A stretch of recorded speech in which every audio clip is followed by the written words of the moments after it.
Hello, everyone. Looks like we're getting a pretty good turnout so far. I want to make sure you guys can all hear me. Could you guys all say hello to me in chat, typing in on your keyboard? Find the chat function and say hello so I know you guys can hear me. Awesome. Thank you. All right. Looks like the audio is working. So let's get started. My name is Ge Yu. I am the Executive Director for China General Chamber of Commerce, Washington, D.C. chapter. Today's webinar is jointly hosted by my organization and China Telecom Americas and our national organization, China Telecom, the national organization, China General Chamber of Commerce, USA.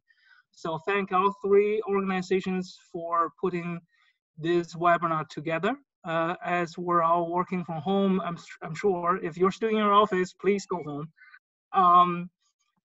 This will be a very informative webinar for you, whether you're just a regular employee trying to make most of your working from home situation, or if you are a employer or you work in the IT department of an organization and you're trying to provide the best network sorry, I'm seeing somebody saying it's choppy on my side. Is that for everybody? Do we all sound, can most people hear me all right?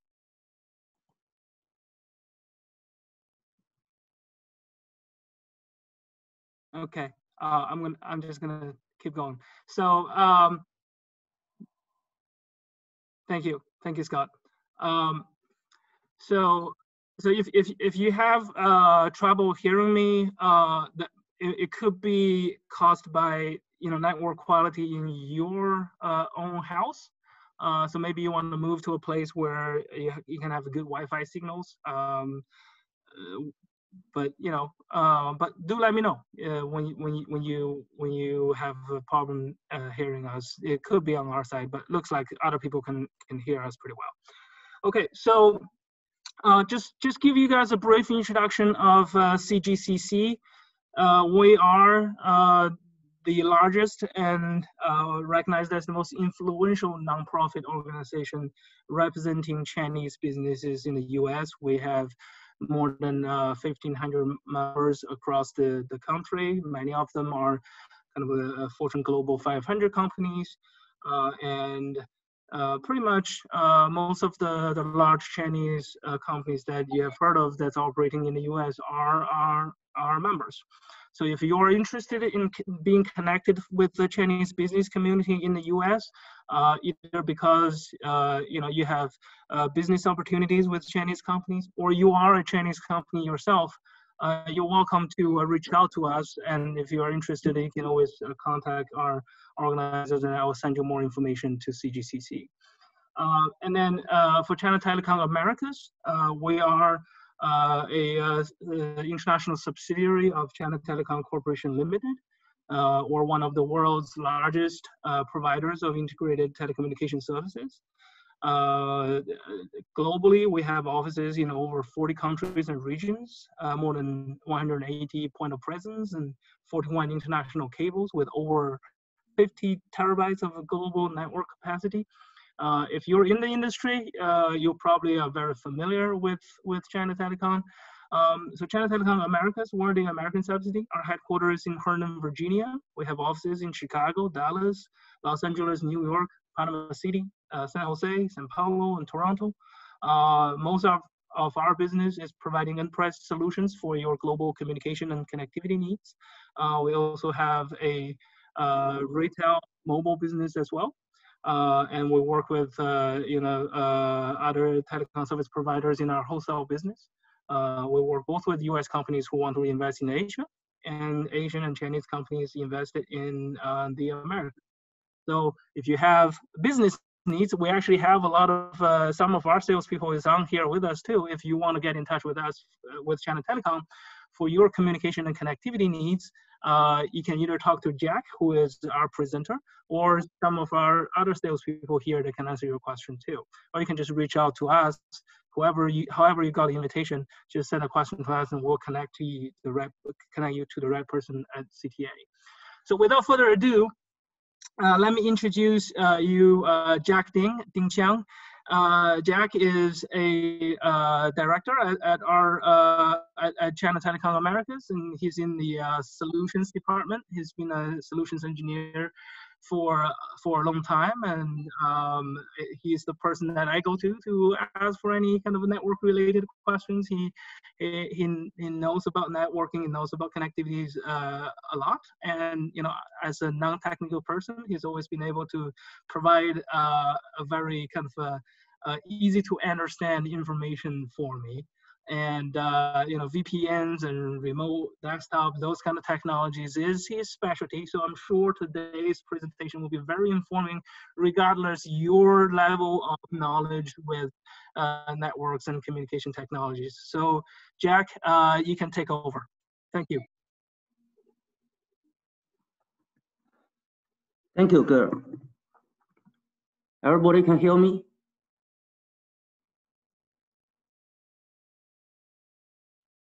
Okay. Hello, everyone. Welcome to this webinar. My name is Jack Ding. I'm based in San Jose, California. Actually, currently, I'm still working from home. The COVID-19 pandemic has forced many employees to work from home. Now, in these uncertain times, business continuity is even more essential. Our CGCC would like to keep everyone connected and engaged through such kind of online conference or webinars.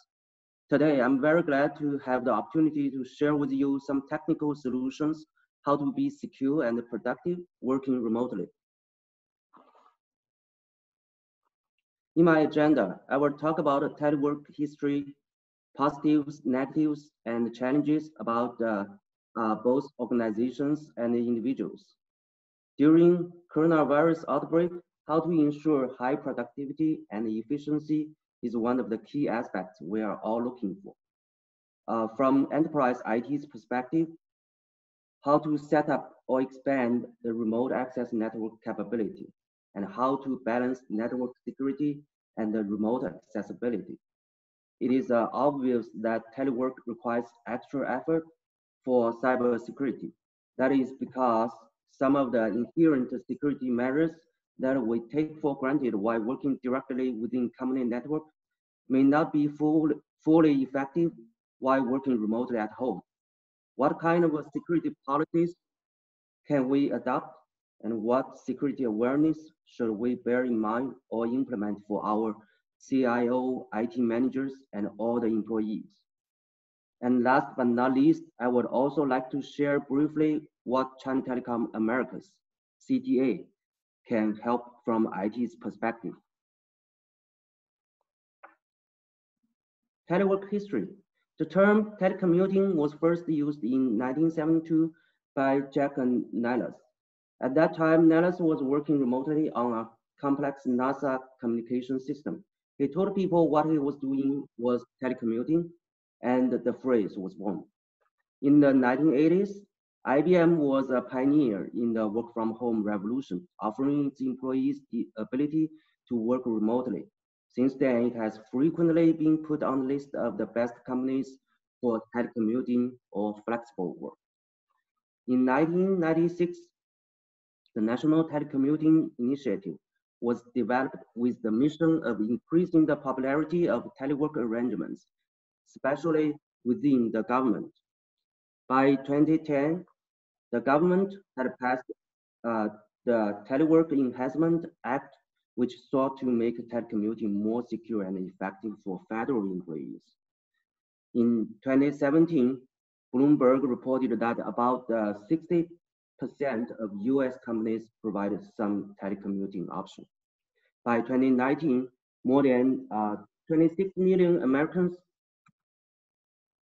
about 16% of the total workforce, now work remotely at least part of the time, according to the US Bureau of Labor Statistics.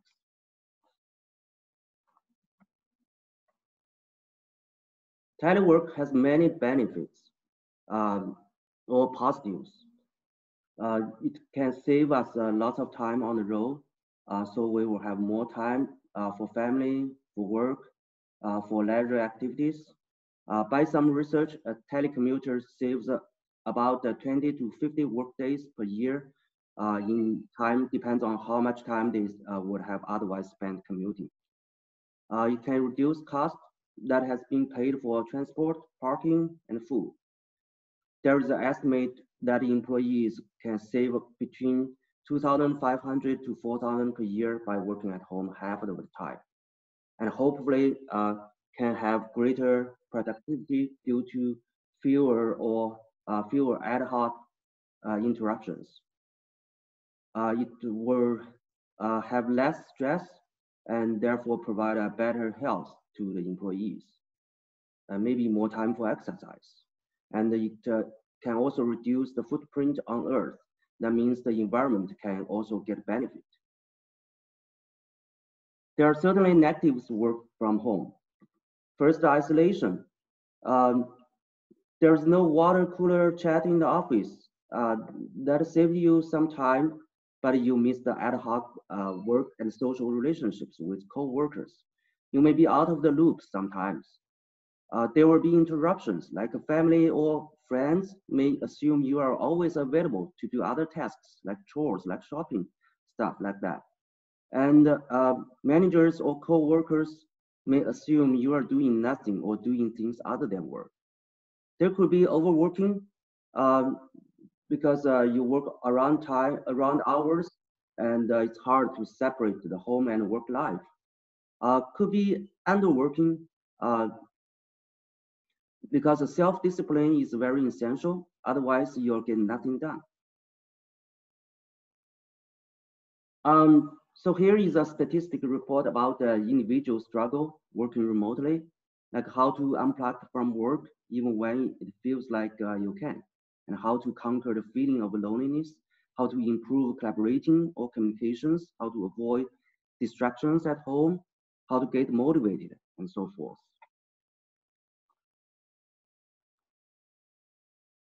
So due to such negative impact telework may have, how to ensure high productivity and effectiveness becomes a priority worth discussing and exploring. We are luckily living in a connected world that facilitated us for continuity for our work remotely. We know communications and collaboration are crucial for productivity. So organizations can implement some kind of tools. It may include, but not limited to, audio and video conferencing tools like Zoom, Skype, Teams, WebEx. China Telecom actually also offers a free trial of some audio and video conferencing tools. Meeting schedulers.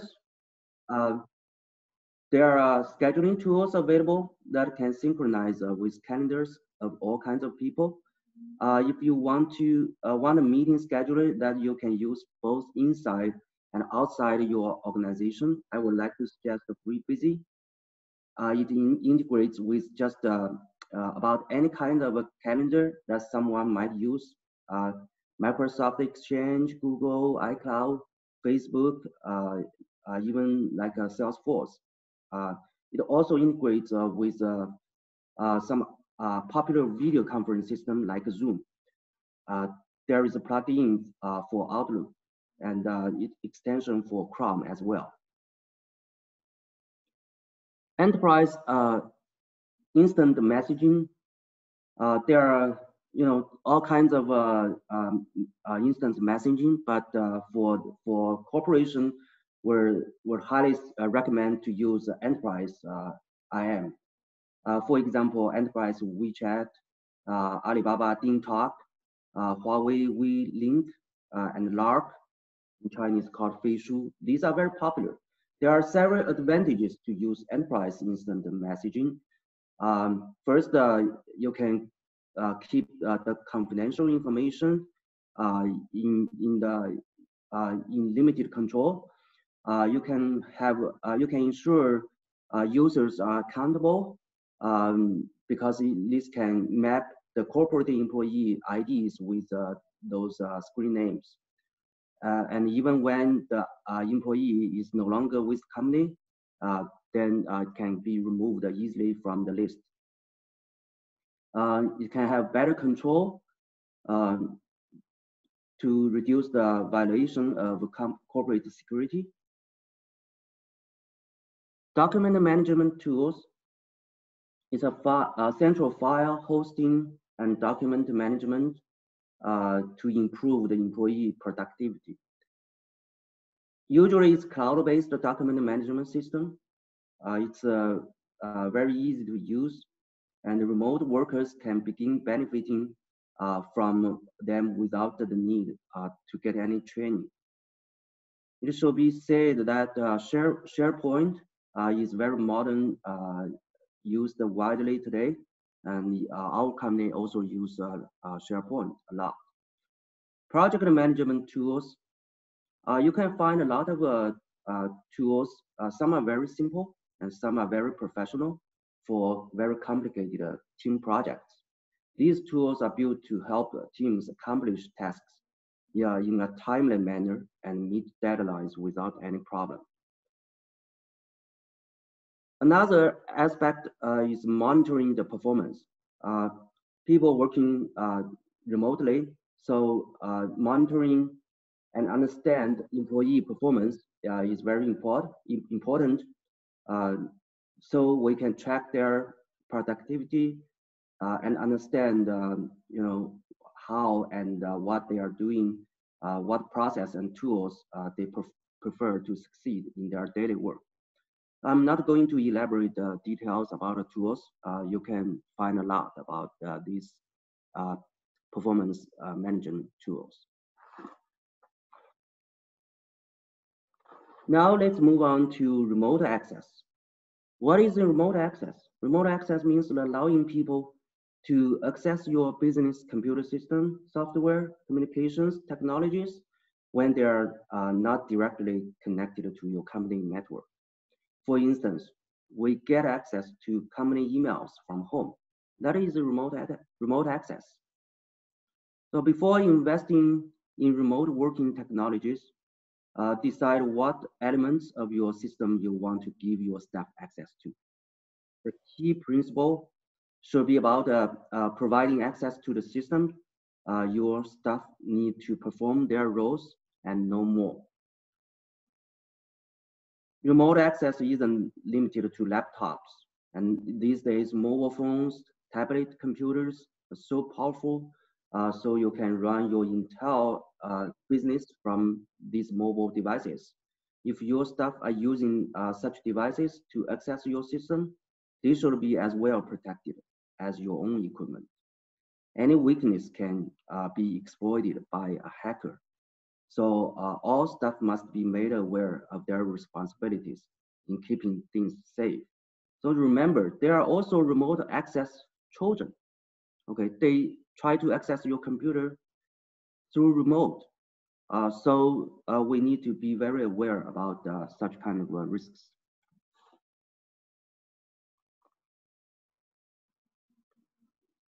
The first remote access I would like to talk is the direct internet connecting to SaaS. Traditionally, you need a network server to control permission levels and effectively allow remote access for your business. These days, cloud computing services provide one of the easiest ways for remote access. For example, you could use an online collaboration system to share files I just mentioned. And these are getting very popular, particularly for smaller businesses that are unable to justify investing in their own server. Cloud software providers also invested in security, ensures data privacy. So they have some compliance that's needed for the for cloud providing. So usually end users no need to worry about such kind of security. There are tools like Microsoft Office 365, Dropbox, Google Drive. They are all excellent ways to store files online, and then only authorized people in your business can view them. Cloud computing, there are different kind of model like IaaS, infrastructure as a service, PaaS, platform as a service, SaaS, software as a service. So software as a service is very common used, as mentioned here, including the leading companies, Microsoft Office 365, G Suite.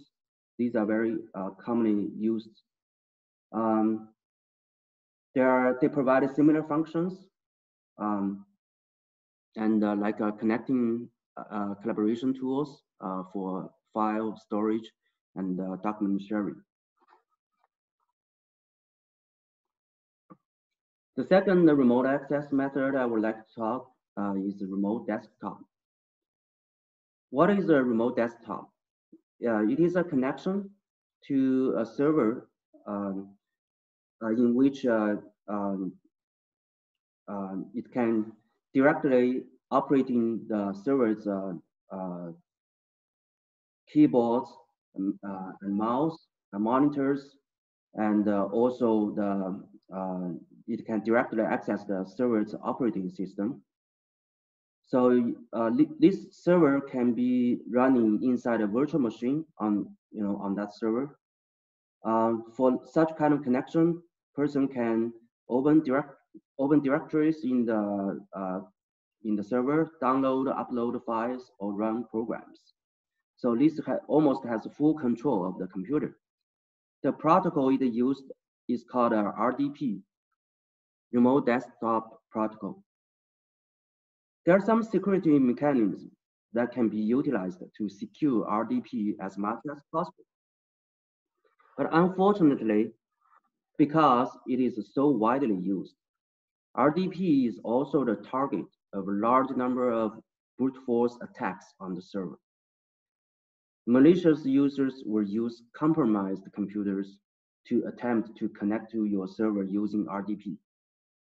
Some people like to use a remote desktop and have a computer running all the time, 24/7 at home, and then they can access from remote desktop.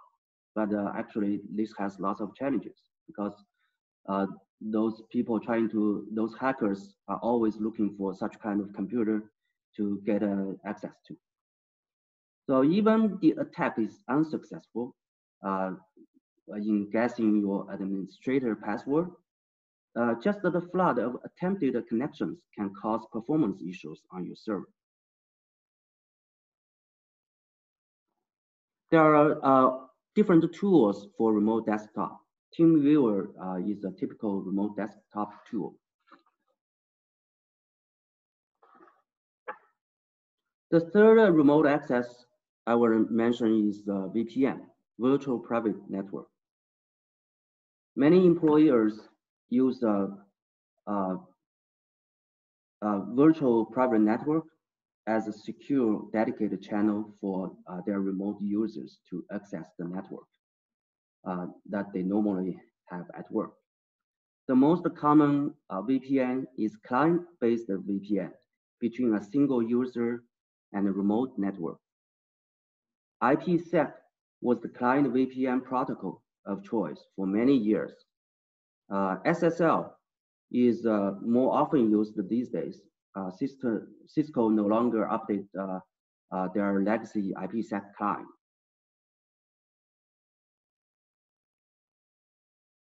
The VPN client usually is the user computer or mobile devices.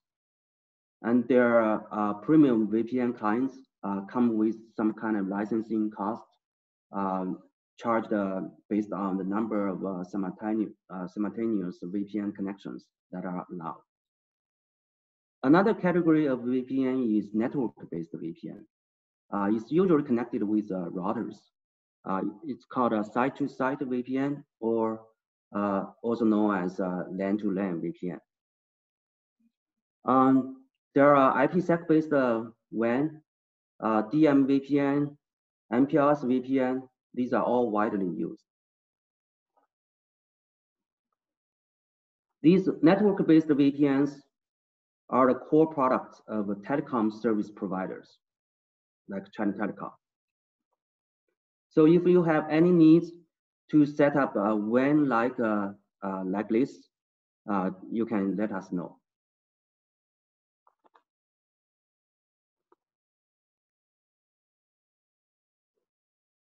For client-based VPN, just mentioned, there are hardware-based and software-based. So hardware-based VPN just use some hardware devices to provide VPN features like encryption, decryption, and authentication, and have a dedicated processor. Besides that, they also tend to offer hardware firewall functions too. So lots of time, the hardware gateway and firewall, the VPN gateway and the firewall are just integrated together. They are mostly suitable for large businesses who need to give a large number of employees to access the VPN from remote. Also, hardware VPN usually need a special skilled or reliable IT department or IT persons to manage and maintain the network, and also employ proper network security in place. What is software VPN? Software-based VPN are usually applications you install and run on your own device. Actually, if you Google VPN services on internet, most of the VPN services you can see are software-based VPN.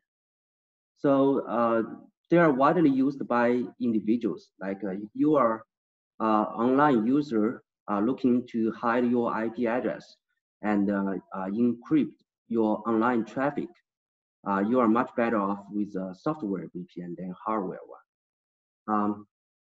Sometimes software VPN work well for business, particularly in some special needs, like if you need to bypass geographic location blocks, geo blocks that prevent the employees from doing their job. And sometimes you need to have a secure VPN calls with remote employees or partner or clients. Sometimes certain countries have a VoIP block, so you need to use software-based VPN to connect to them.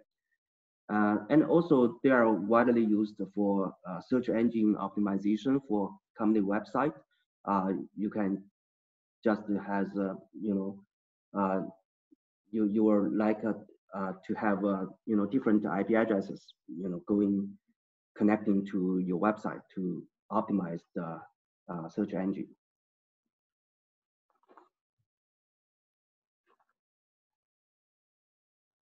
The client-based VPN, as mentioned, SSL is more often used these days. SSL VPN uses a secure socket layer SSL protocol, or the transport layer security TLS protocol. So in web browsers, they can provide users with the capability for the VPN access. So it's very ease of use. Remind you that SSL protocol is actually deprecated and replaced by the TLS protocol, but still SSL is commonly called. So usually we still say SSL VPN instead of a TLS VPN. SSL VPN are easy to implement and don't require installing, so it's very straightforward. And end-to-end encryption is employed. to protect the data transmission, utilizing the TLS security. It's already integrated in such kind of technology. Please remember to employ latest TLS 1.3 standard for the most security. TLS encryption provides a greater connection security as opposed to traditional VPN protocols. SSL VPN also make possible to restrict the users on SSL VPN connection to different kind of applications they have been authorized to access. That means you can authorizing access to certain applications using SSL VPN. You don't have to give access to your entire network.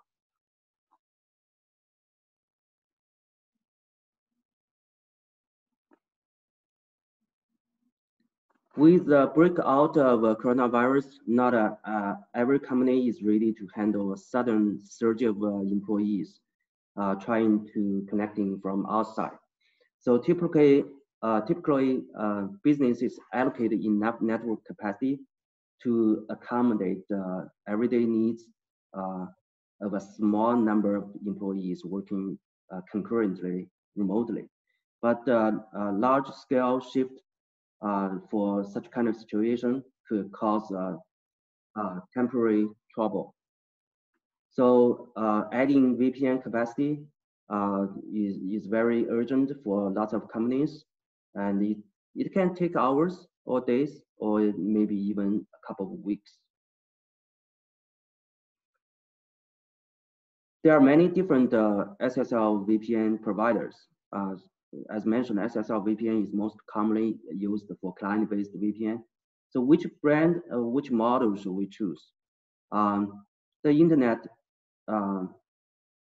has changed a lot for us to make decisions.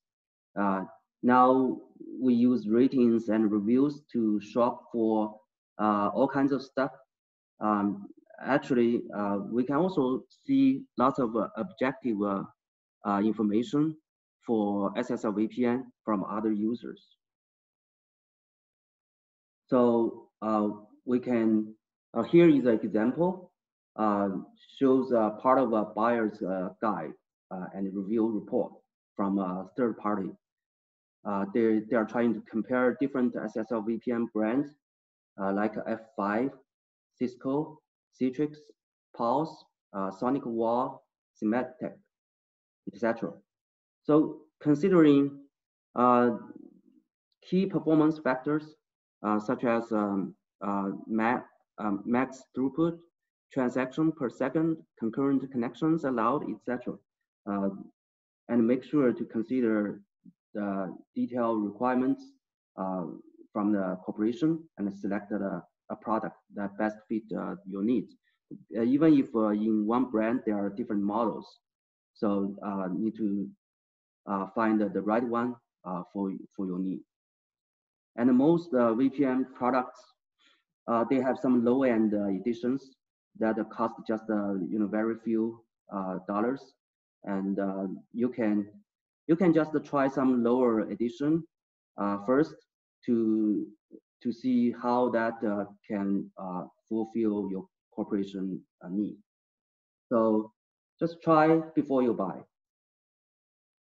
You may also consult a supplier. For example, China Telecom Americas has an ICT department that handles all kinds of CPE equipment, including such a hardware, gateway, or firewalls. So you can consult with us, and we can maybe help you make some decision.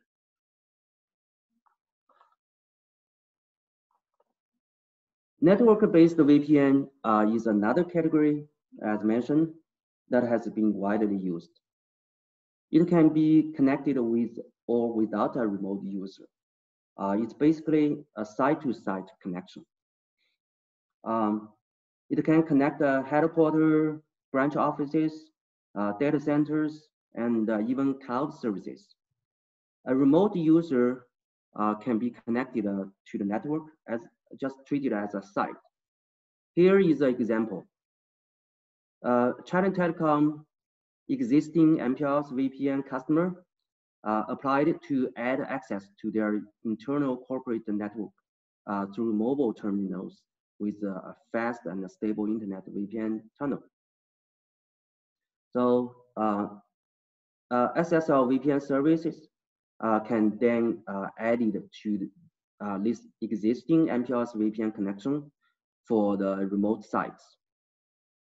And the SSL VPN is very secure, is a secure tunnel connection.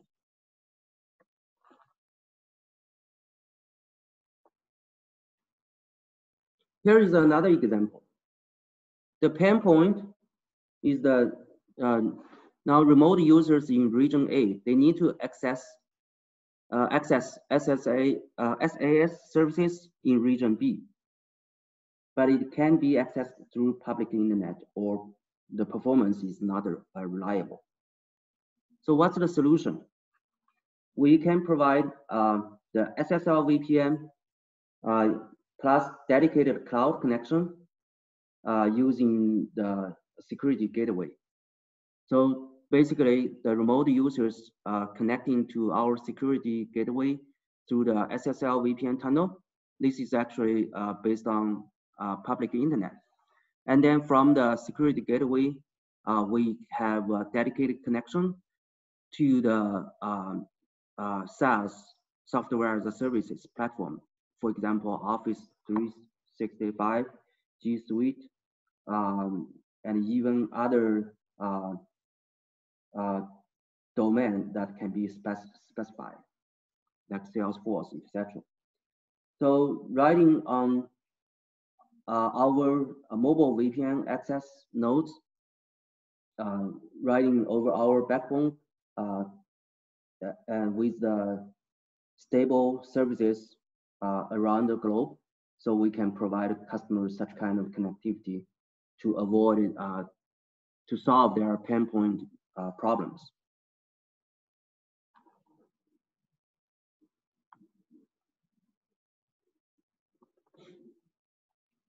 If this connecting from China, sometimes need a letter of commitment from China Information Security, just let you know. And to provision this, the lead time is very short.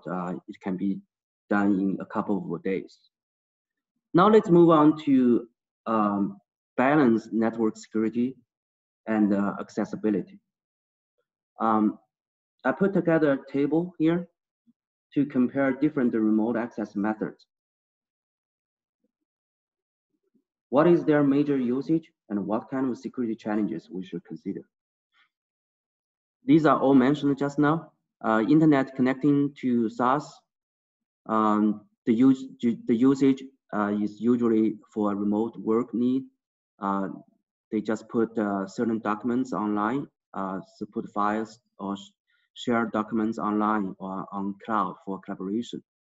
The security usually is about confidential information management for security policy in place. The second one we mentioned is remote desktop, connecting to another computer, share control of keyboard and display. Suggest using usually use this only for temporary troubleshooting or use it in an internal network for IT managers only. So we don't recommend to use too widely for remote desktop. That will have security challenges. And third mentioned is client-based VPN for hardware gateway or firewall-based to connect. This usually used for connecting corporate internal application system, such as the CRM system, ERP system, etc. And the fourth mention is software-based. So these client-based VPN, we should always enforce organization IT security policies to protect the employee access for their access devices. And the fifth one we mentioned is network-based VPN. can be connected to a corporate WAN. This is a very secure connection.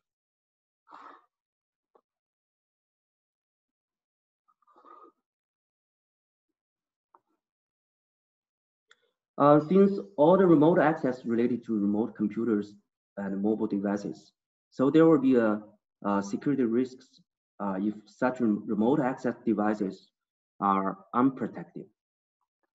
So these issues must be dealt to ensure confidentiality and integrity of data and information, as well as overall corporate network security. So the first risk is user credential related risk. For example, simple authentication methods based on the static password, it can subject to password cracking attacks. So two-factor authentication is usually a minimum requirement for providing secure remote access. In some cases, three-factor authentication may be necessary. So this form of authentication adds one more requirement. The second risk I would like to mention is the spread of virus, worms, and trojans from remote computers to the internal network. So remote access actually is a major threat to current network security. They can potentially get infected from those remote computers, and then those the hackers can easily get to your central corporate network. So need to have some up-to-date antivirus software on your remote computers or mobile devices to protect to avoid such risks. So with that, we should enforce organization IT security policies to protect the employee devices. And here I list some major items we should pay special attention about security, including some activities that we might use computer, like for online shopping or social media or emails, and also the home Wi-Fi, Bluetooth security is also very important to be in place.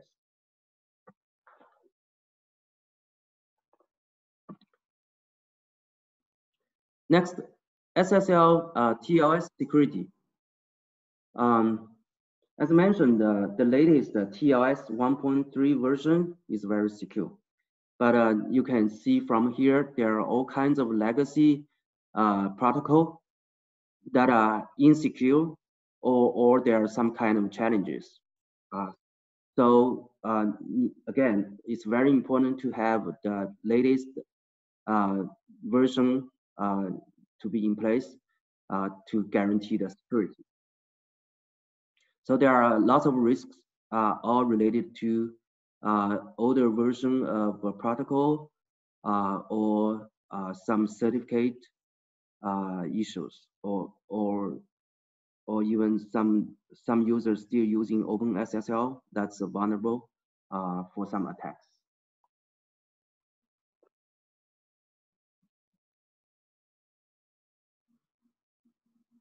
Now, most organizations have some content and other properties on the internet.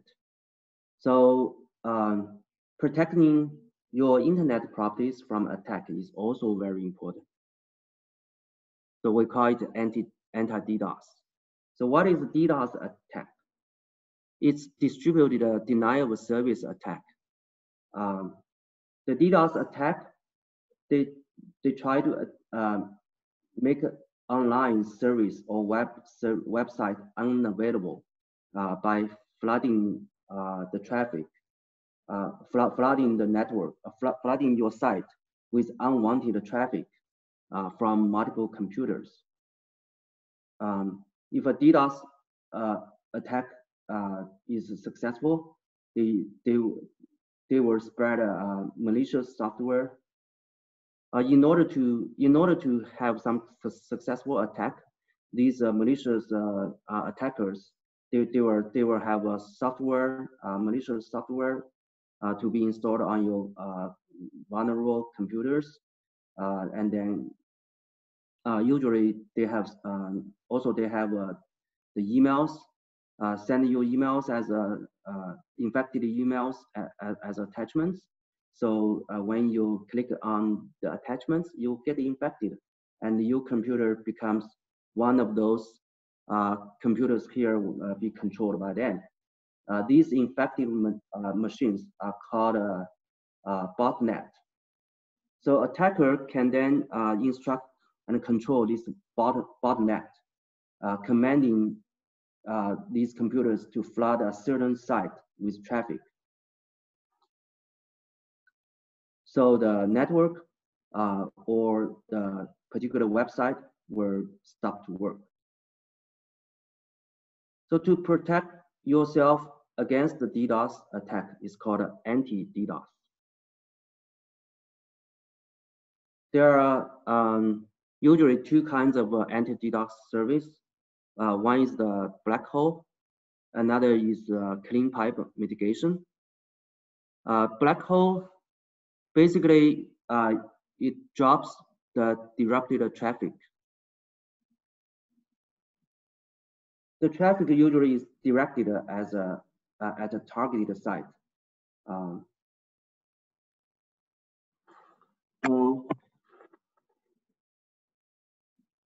So in this way, they can provide a larger network from effects of the attack. The clean pipe mitigation, usually they put the dirty traffic and get it in, drive the dirty traffic in separate equipment and clean such dirty traffic and inject back to your normal connection. So local mitigation, there are two kinds of mitigation. One is local mitigation with some devices in your network, or there could be a cloud type of services that you can order from a telecom provider, so they can mitigate from remote.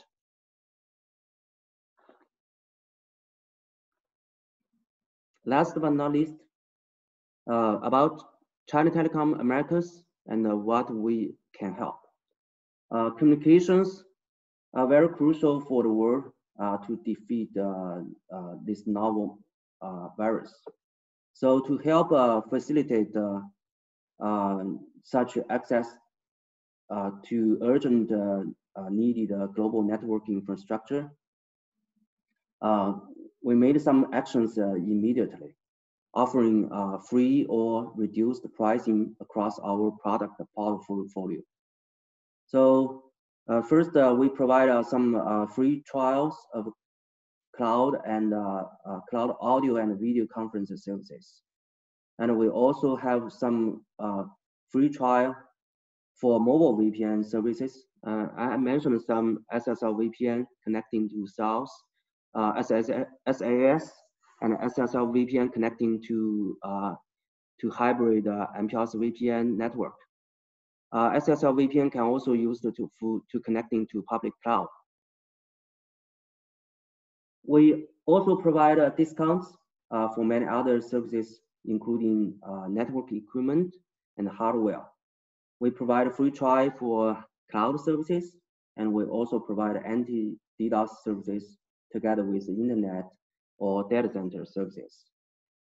So you can check out the link, http://www.cgamericas.com/coronavirus-support to get more information about what we can provide to help you defeat this, to conquer this virus to better facilitate your remote homework, remote working. So finally, I would like to say we are currently living through a period of uncertainty. CGCC is a community we can all help each other. and overcome any challenges together. So that's pretty much my presentation. Thank you. And any questions?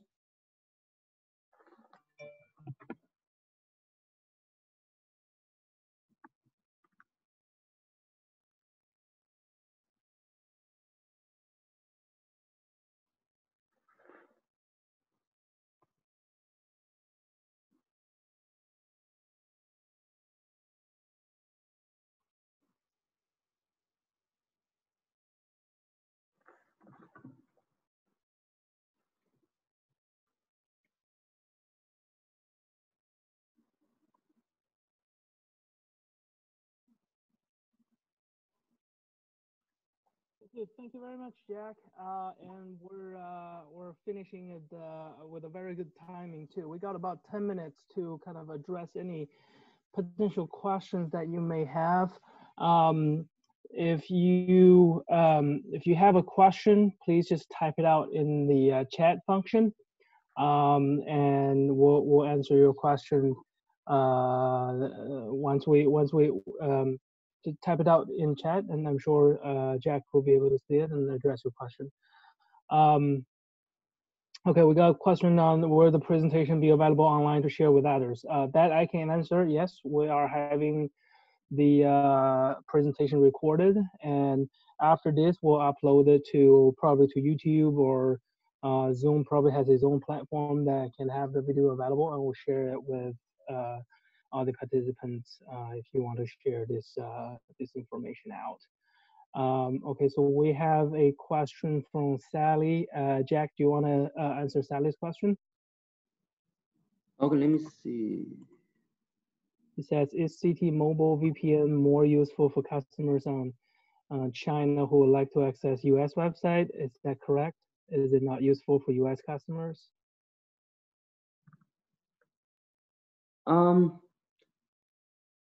It's actually both ways. We can both the Chinese customer coming to US or the US customers they trying to access more facility in China can get a benefit. Good. Yeah, for example, if you would like to say you mentioned for Chinese a customer trying to access US website, for example, the Chinese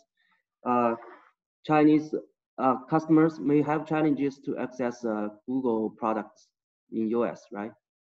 So this can be some kind of challenge, and we can try to help them with some SSL VPN together with our cloud connectivity, so customer can have access for their if they have any services in US from the SIS services.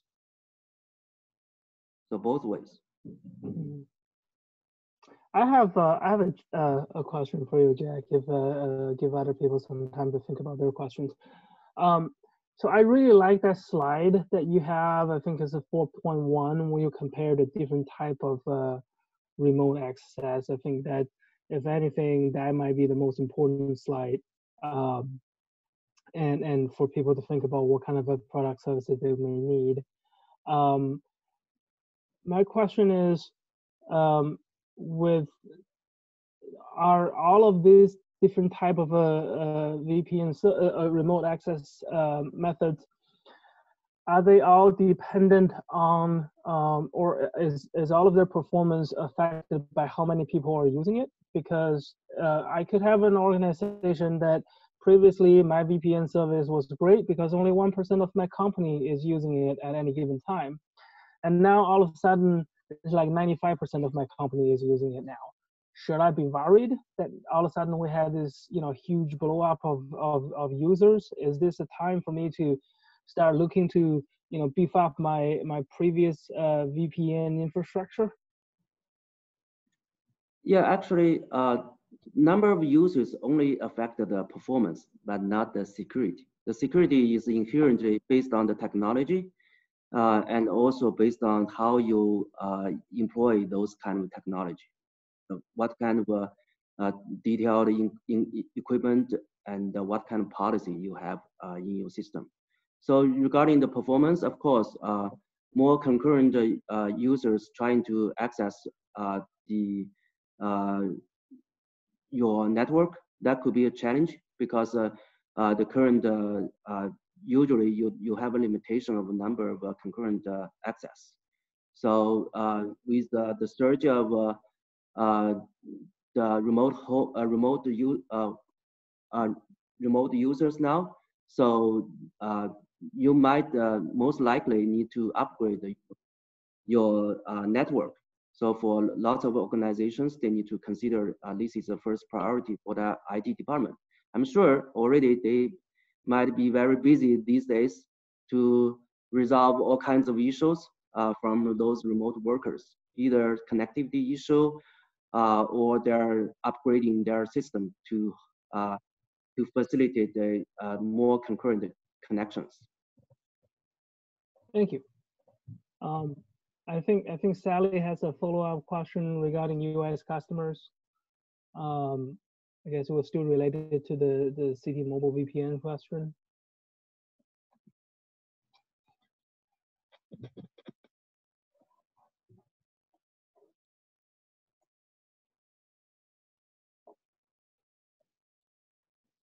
Okay, somebody already, Fan already in the company helped answer this question.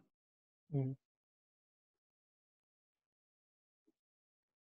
Okay. Anyway, so any other question? Yeah, it's, right. Sally, if you still have, if you still are unclear about the question that you asked, I'm sure you can find us offline and we can have more detailed discussion on that. I guess one final question, Jack, in your experience for the last few weeks, industries have you seen that are kind of most in need of increasing their VPN bandwidth right now? Is that retail? Is that travel? Is that online retail? What industry have you seen that is kind of already coming to us in large scale asking for improved VPN? We see lots of customers have more internet bandwidth requirement. Regarding the VPN bandwidth, actually it depends on what kind of VPN. As mentioned, if you are talking about the network-based VPN, so for the internal network, for like this, if your customer use a network-based VPN, usually remote working will usually there's no need to expand the connectivity, the bandwidth for such kind of existing MPLS VPN network. But they will need more remote access to connecting to such kind of network. So this can be added easily if they already have a network-based VPN in place. Okay. All right, so we're just about hitting 3 o'clock. Thank you very much for everyone to join us. Again, if you have questions, the email that you received the invitation from, you can always use that to reach back to us either through CGCC or through CTA. And we hope you enjoyed the presentation today and learned something useful. It is a difficult time that we're all living through right now, and I hope you guys are all out there being productive and being safe. Hopefully we'll have another, CGCC will have another webinar coming up soon, also related to the timely topic that we all care about. So thank you very much. I'll see you next time. Bye-bye. Thank you for your time joining this webinar. Thank you. Bye-bye. Bye.